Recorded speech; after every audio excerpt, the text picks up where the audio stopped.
In today's video, I'm going to teach you how to add animations in LibreOffice Impress. Let's start by opening LibreOffice Impress and loading the presentation you want to work on. Once your slides are ready, click the specific item you want to animate. This can be a text box, an image, or a shape.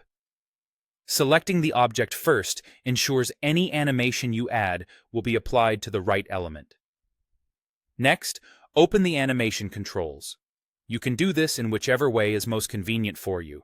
If you see the right-hand sidebar, click the animation icon. It looks like a little star.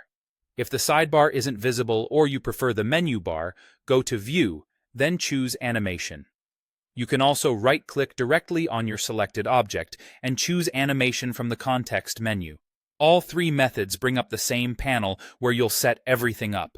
With the panel open, click the Add button, the one with the plus symbol. This creates a new animation entry for your selected object and unlocks the options you'll use to fine-tune the effect. Now choose the type of effect.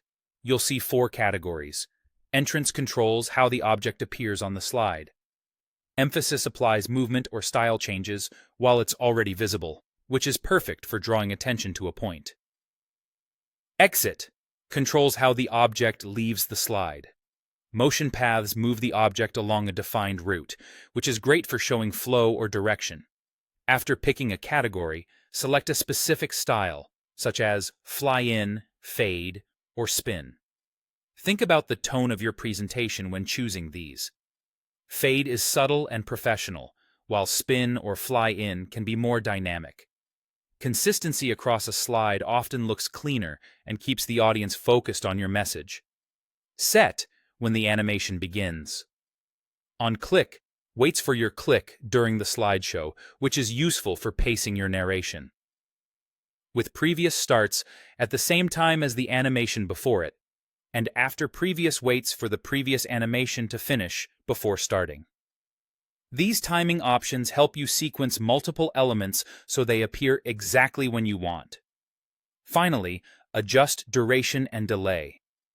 Duration controls how long the animation takes. Slower durations can feel smooth, while shorter ones feel snappier. Delay adds a pause before the animation starts, which can help stagger elements without extra clicks.